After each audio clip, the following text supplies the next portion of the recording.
let's pretend the country wasn't divided. Let's pretend everybody wasn't at each other's throats.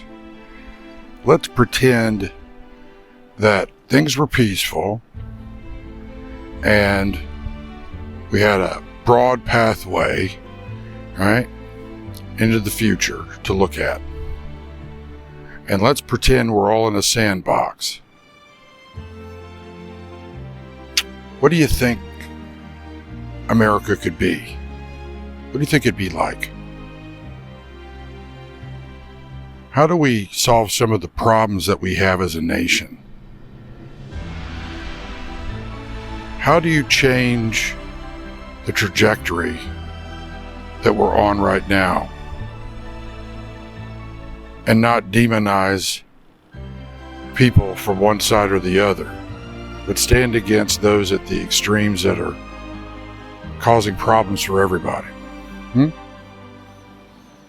How do you do things in a way that decreases the amount of fear people have and increases the amount of hope in the future they might have or could have? Think about childhood. Think about the things that made you happy when you were a kid, the things you were inspired by, the things that got you thinking about how things could be. That's a good place to start. That's a good use of the future, using the past in such an exercise. Think about what you'd like to see America be like 25 years from now. And think about not having to be in fear or handing over your freedoms and your liberties. Think about that. Think about not having to worry about whether or not you have good or bad leadership, or you're going to get condemned and accused and abused by others. Think about that. What would that look like? What would it look like if we actually built a better country for everyone? Not just the privileged few at the top or at the margins. Think about that. Think about what would inspire you and what you know could inspire others. That is a good place to start. Let's start there. So when I was a kid, I started in Elberton, Georgia. I was a little bitty kid. I got excited every year when the county fair was getting close. They used to go around with these big posters and they put them up all over town. And I was obsessed with it. Loved it. And it got my mind going, got my creativity going. And I tried to design and build little rides and stuff. And try to build my own county fair with toys. Did it for years. And then when they started showing up, bringing the rides into the county fair, I sit in the front yard and watch them and look.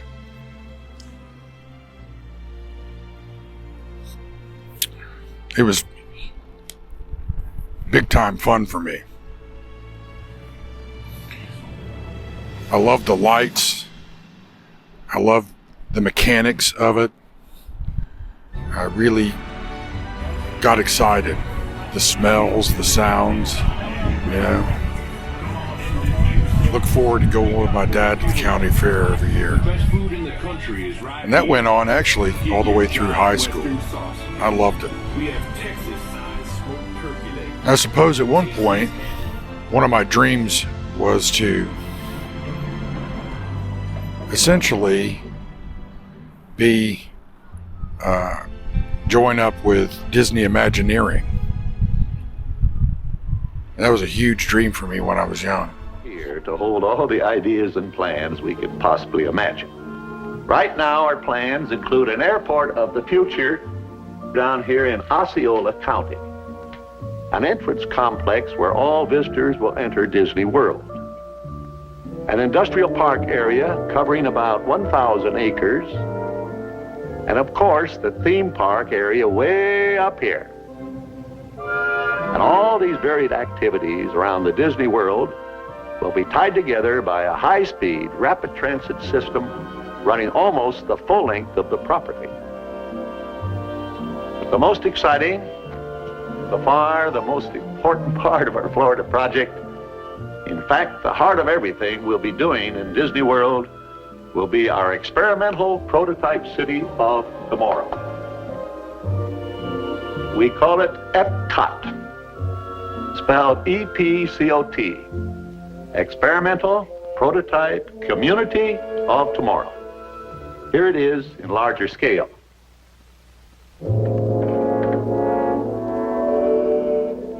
EPCOT will take its cue from the new ideas and new technologies that are now emerging from the creative centers of American industry.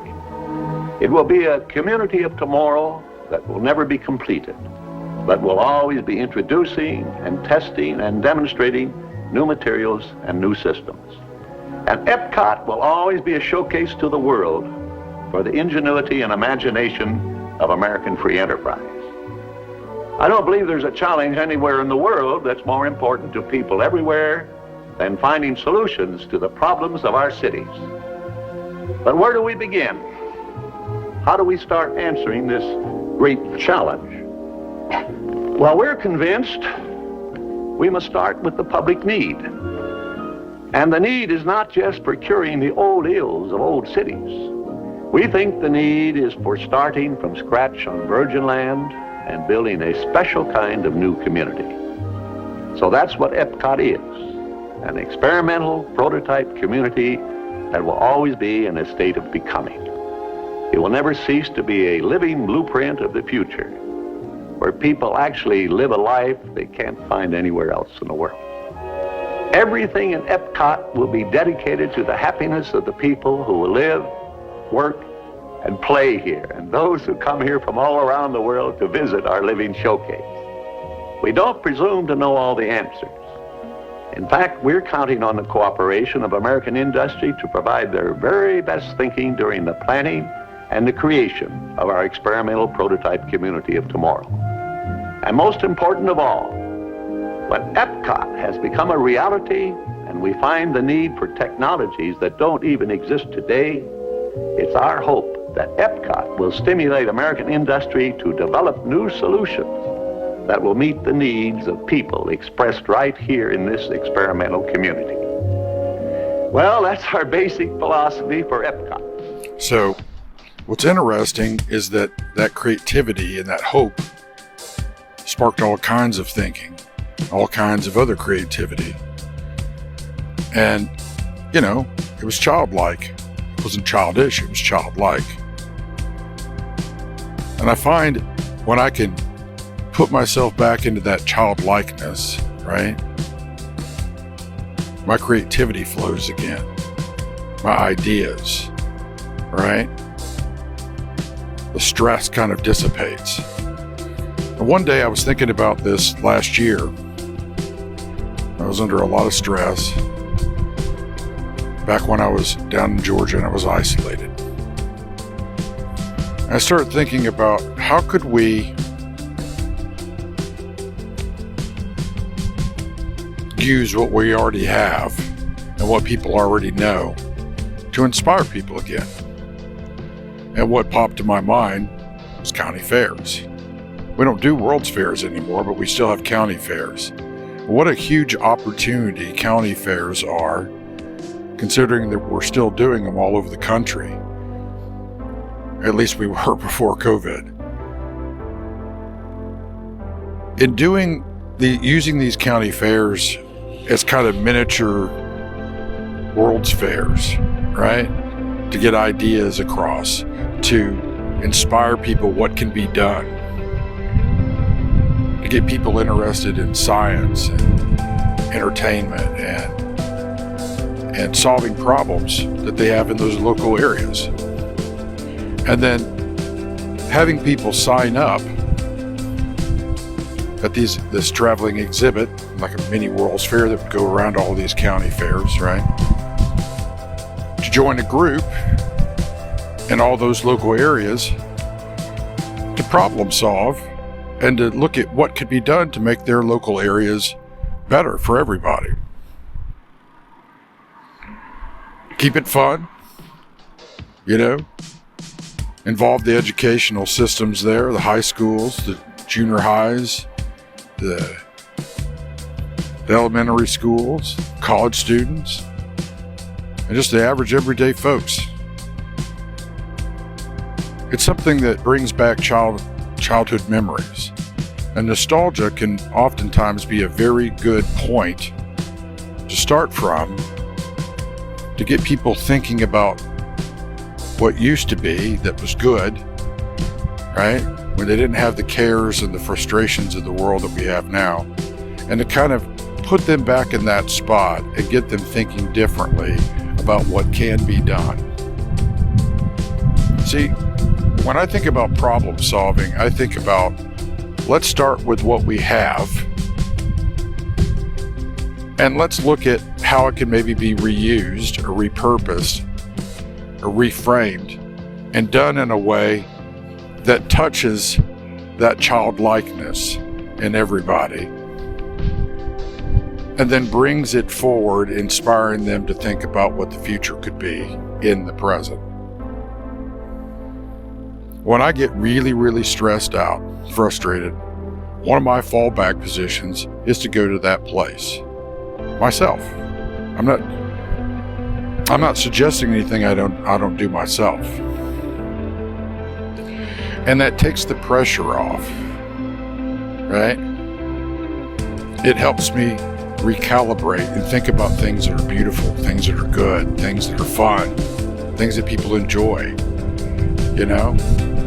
before the darkness came and brought the fear. One of the things that we have an opportunity to do in the midst of crisis is to reframe the future for everybody in a way that everybody has an opportunity to play a role. And that's why I'm telling you this.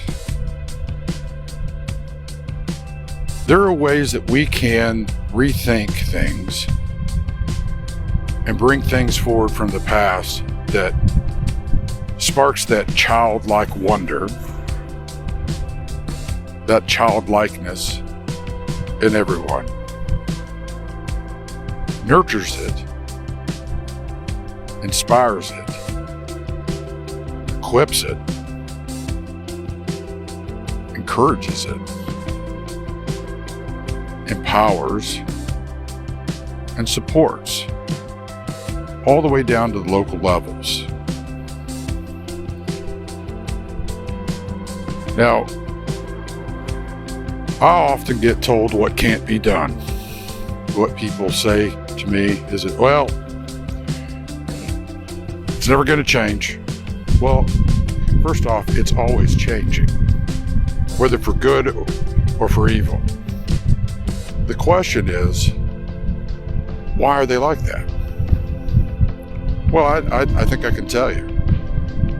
Broken hopes and dreams. Pain. Hurt. They don't want to get their hopes up because they've gotten their hopes up so many times and had them crushed, that their fallback is not that childlikeness, but to actually chain that down and to sink into cynicism. And cynicism can sink into bitterness and resentment and hopelessness and depression, sadness, anger, division. Now, what are you seeing around you? What are you seeing in the country? You see, people love stories, but they need good, uplifting stories. They need stories that show how others can overcome that are like them. And it inspires them and gives them a little spark. It plants in their heart and their mind, well, if in that story, if they could overcome, maybe I can.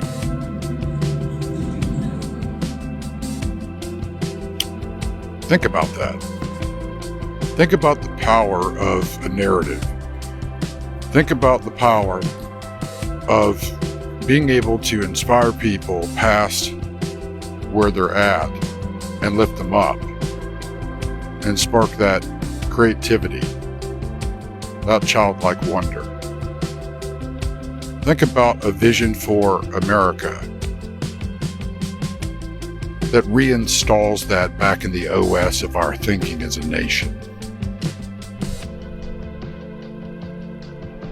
Think about how that would rejuvenate our country. You know, the idea, the notion of focusing on what is good and true is actually a Christian concept. Focus on what is beautiful, what is good, what is true. Right? Focus on that, because it builds you up and it doesn't weigh you down. And if you're weighed down, it's very hard to fly.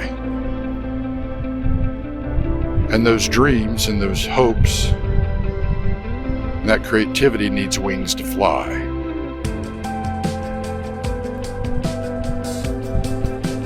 Now think about that in terms of a vision for the whole country. Not a vision put forth by the Republicans or the Democrats or corporate America, but a vision for the entire country where everybody can play a part, play a role, and focus their energies towards doing that instead of it being focused currently on our destruction, on our divisions, and on our hatred and bitterness. You see, you have to motivate people in the right direction. You have to incentivize people in the right direction. That's the power of narrative, of stories.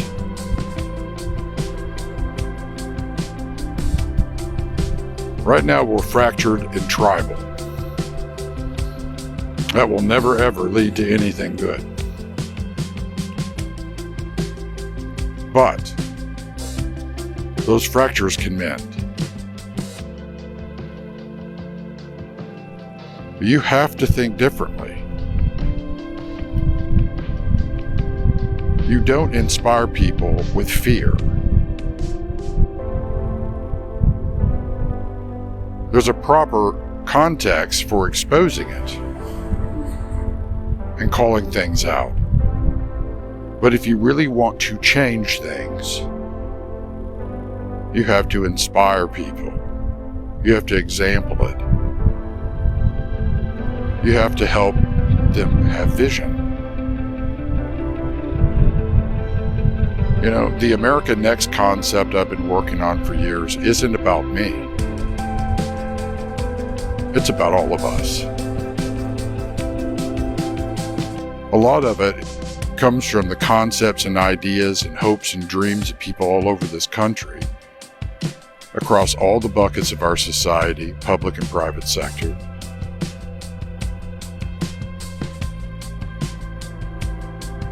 It's a mosaic.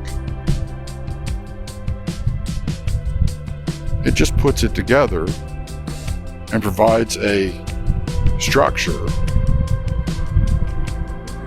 for everybody to contribute and be a part of and refine. When I talk to people around the world, the one thing that they miss the most about America is us being inspiring, caring, trying to live up to our ideals, even though we fail, that we keep trying to do it. That was an example to the world. Division is not an example to the world. It's what they already know. And it hands them over to counterfeits of the real. We have to break out past that. We have to think differently. And right now, they've taken the things that we used to do, and others are using them to remain in power and lord over their people. They're using it wrongly. But they look good to people that are looking for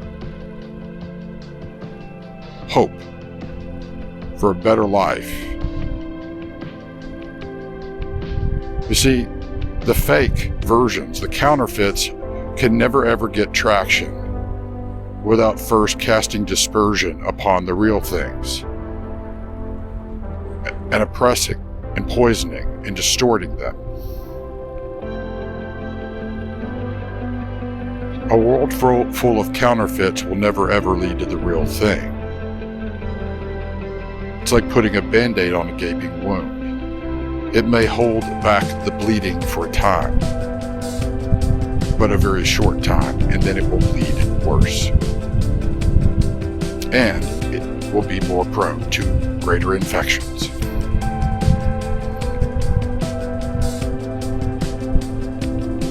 We have to think differently.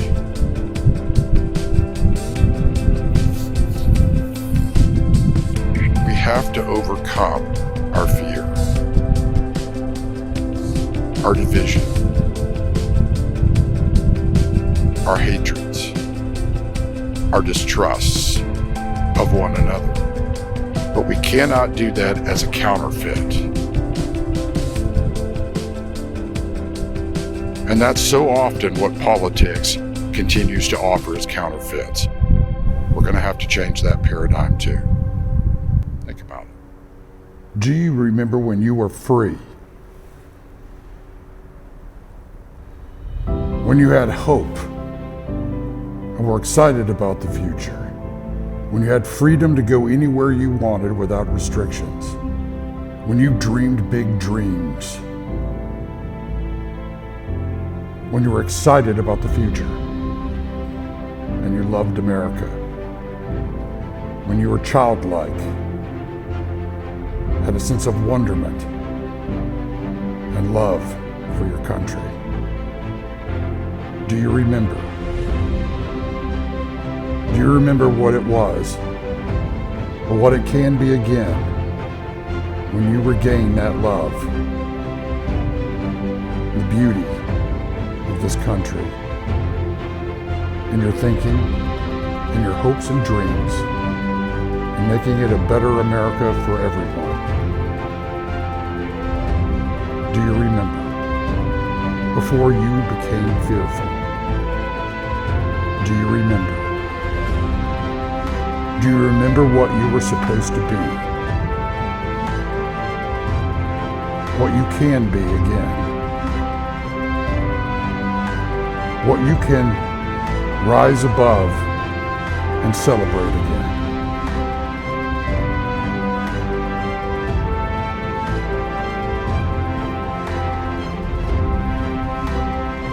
Do you remember? I remember. And I still dream for a better America.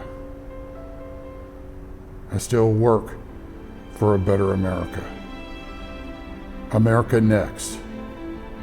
A vision for the nation. A vision for all those in the nation. Join me in that next big dream. America Next.